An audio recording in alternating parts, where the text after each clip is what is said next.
Happy New Year, Sagittarius. This is your January 1st through the 15th, 2019 reading, and I'm Valerie with Serenity Matters 1111. Welcome back to my channel. I did shuffle before we got started because this table likes to shake, and I don't want to make you guys sick to your stomach.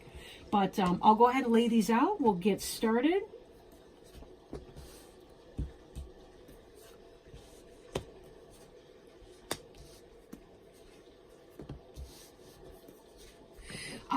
This is a general reading, and it may not apply for everyone, so you'll just want to bear that in mind if this doesn't seem to resonate with any of you, or with some of you, whatever. It just depends on the energy right now. Okay. Now, the card on the bottom of the deck, probably not one you wanted to see today. This has to do with poverty mindset, being left out in the cold. Sometimes in our difficult times, we're focused on our difficulty and we fail to see some of the beauty around us.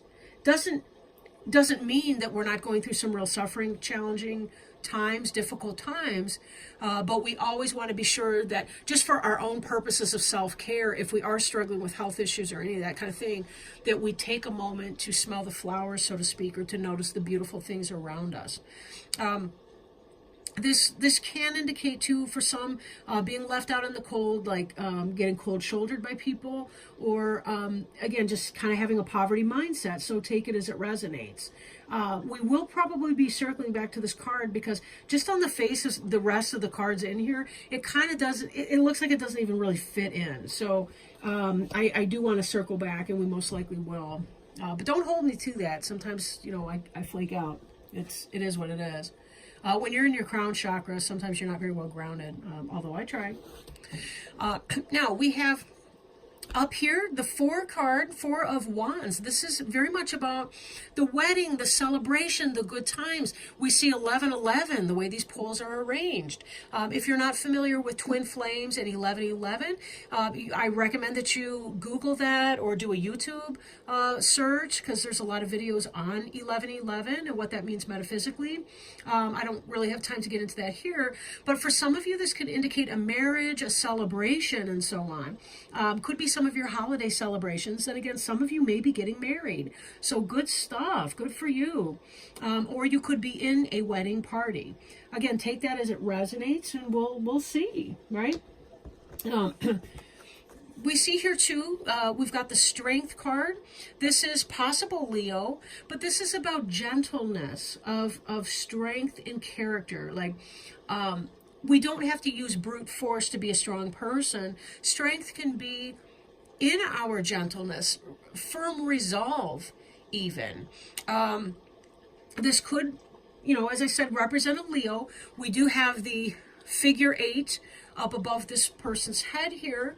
And so this does tie into strength of character, and it's a quality of soul, which is infinity itself, or part of infinity. It is endless, right? It's part of our soul's attributes, and yours too at this time. So if you are going through some kind of hardship, know that this is about honoring your spirit, your strength of character, that this too shall pass. Having that faith that this too shall pass. Now, 9 of Pentacles is, in fact, this is a single woman, a single person. It could be a man in this position as well. But this is a single person who is surrounded in a lush garden. This is someone who is prospering materially. And they do have what is going on in that sense. So again, if we look back at this card, it could be that there may be some place where you're being spurned or shunned in some way. It may be less of an actual material poverty, and maybe more that you're seeking your tribe, I guess, your friends, your companions, that are of a nature to you. People that are wiser minded, right? People that don't want to live in the fray, but that rise above that and put principle before self-interest, selfish self-interest, I should say. But this is about you kind of finding your way. And yes, you're experiencing some really lovely environments.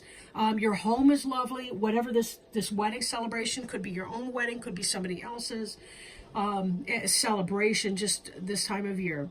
But this is speaking to a steadiness that you've been coming from. You know, you've been in a good place on one hand, you know. Now, this moon card can indicate deception. This could be a Pisces or a Pisces or a Cancer zodiac sign. I say Cancer because the moon is the planetary ruler of Cancer, although this card can be associated with either one. We see the crustacean right here, which brings us back to Cancer as well. But Pisces or Cancer, so a water energy. Now, this can be about wildness. This could be about lunar phases and cycles for you. 28-day, 27 and a half, 28-day cycles. This can be about feminine intuition. This can be about mental health issues or problems. This could be about deception, deceitfulness, dishonesty. Okay? Could be any number of these things. Now, I do want to jump down here to this card, which is the Three of Swords. And the Three of Swords can be a third-party relationship. This can be about heart chakra wounding from the past or ongoing in the present. This could be about jealousy or emotional upsets. This could be about feeling heartburn, metaphorically speaking, or even physically, literally speaking. But this can have to do with a wounding in a relationship or just maybe a difficult family situation over the holidays, too. Because, again, ultimately, we're looking at some really positive stuff in your recent past. And this card here seems like it may be more of a... It seems more of an environmental issue than it does a home life issue. I'm not really feeling like there's a reason for you to be jealous in your relationship. Because right here at the heart, we have, this is about generosity, financial generosity, receiving a loan, receiving some kind of a handout or a charitable donation to you. This could also be about a well-balanced relationship with your partner, give and take. Right? So if you have been experiencing some of this, help is on the way if you have been having some financial challenges. In your relationship, though, this issue is not about the person that you're involved with. At least it doesn't feel like that for the majority of people watching this. It doesn't feel like that. I'm almost feeling like there's some kind of negativity, gossip around the water cooler, or some sort of workplace or social life pettiness where you don't feel like you belong, and there may be people that are putting you down because they don't really understand you, because they're operating on this level and you have evolved or ascended to a higher octave of your existence on this plane. So be careful not to take it to heart. It doesn't have to keep you, it doesn't have to keep you down, right? It doesn't have to keep you down. Excuse me, I'm having kind of a cold today. And the truth will out. This is about triumph and success and new beginnings.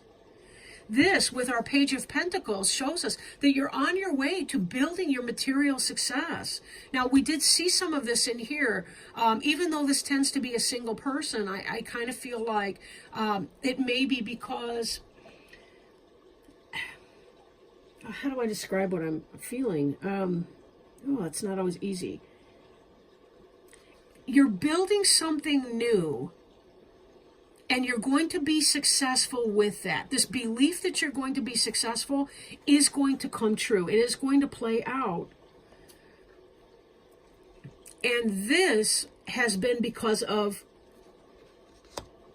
support in your environment. Does that make sense? Like, some of you may have been experiencing material success in your environment because you're in a marriage or a relationship with a generous partner who's balancing you. And it's not that you're not leeching off this person. This is somebody that if they fell down on their luck, you would be helping them. And you're gearing up to be in a place where you're going to be able to do that. Because this Page of Pentacles, although slow moving energy, this is about the beginning of a new financial pursuit. You're going to start making some coin. And then this reciprocation energy, you'll be seeing that monetarily and not just emotionally, physically with your partner. You're building something up that's very positive. Now, we have this high priestess energy too.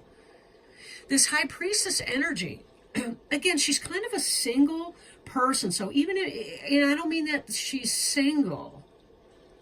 I just mean that she's not owned by a man. Like in the very classical tradition of the Vestal Virgins, of the temples, of ancient civilizations. It's not that they were virgins in the sense we think of that. It is more that they are not, they're not owned by a man, or they're not married, or what have you. They're very much in their own personhood, but they're also very intuitive and very spiritual. This is a feminine archetype as well. This is kind of, Diana, the huntress, virgin goddess. This woman's less of a huntress, though, and more of the wise counsel you would seek at the temple in female form. More than a nun, she is a priestess. She's actually performing rites and ceremonies in her own right. Knowledge of the old traditions and ways, balance of the yin-yang, night and day type energies. Feminine, we have the pomegranate behind her, and we have a moon up here and at her feet as well. This is someone very connected with her spirituality and her intuition. So she's very much a part of that. And this may either inform her business decisions or relate to her business decisions. This is alternative healers starting out in their own business or practice, and having the sense of knowledge and this ability to get it going. Victory and success that is coming from divine help and source. Be sure that you're checking in. If this is you, be sure you're checking in with your internal. Be sure that you are healing. If you're feeling badly, that you're not, I want to say pulling your own freight, but I don't mean to imply that in a negative way. I know sometimes people feel bad, like, if I'm not making enough money and if my partner has to help me out, then that means that I'm bad in some way. I don't mean that. There's a progression here, though, from this type of luxury to being able to apply your knowledge set. And part of that is working through this self, working through the negative tapes that are playing through your head to get past this heart wounding, because it's going to hold you back ultimately. You want to be able to be genuine and kind to yourself. Never say anything to yourself that you would not want somebody else to say to your 4-year-old child, right? And seriously, don't say anything to yourself you would not want said to your 4-year-old child by somebody other than yourself. I've been phrasing it that way. The saying is, don't say anything you wouldn't say to your own 4-year-old. But any number of people say awful things to their 4-year-old. That's why we all have baggage, right? So I guess the point I'm trying to make there is, if I can't say it to your 4-year-old, sure don't be saying it to you, right? Learn to self-care in that way. Check your expectations and beliefs about things, because that can get in your way as well. And this sense of deception or what have you with the moon, that could be you almost playing games on yourself and feeding into this heart thing. Because again, having an expectation that's not a realistic expectation given your situation is only going to hurt you in the long run. So now, we did get a jumper, so let me pull that out for you. I'm working with the Sacred Traveler Oracle cards here today, as well as the Rider-Waite Tarot. And this card is Navigating by the Stars. Follow your bliss. See, this is going to tie right back to the High Priestess and the Page of Pentacles. Trust your gut. Have faith that a higher power is directing your life. Believe. Allow your life decisions to be dictated by what opens your heart and by what brings you joy. Relax. Be patient. Follow your bliss. Your life is divinely guided. All is going according to a wonderful plan for your life. Be confident that all is well. The Sacred Traveler wants you to know, sometimes you can't see the road ahead, but when you become still, you can feel the right way to go. It's like navigating by the stars. You might not be able to see every detail of the path in your life, but when you trust the light of the stars, your silent spirit guardians, and the joy of your guiding North Star to navigate in the darkness, in the morning light you find yourself at the right place and the right time. Again, this is about trusting in your intuition to lead you to that thing which will begin to grow your business and to create that sort of enterprise that you've been looking to do. You will have the truth, and that insight will be coming to you in the form of this Ace of Swords knowledge and wisdom. So be sure that you're checking in. Don't allow yourself to be deceived by the moon.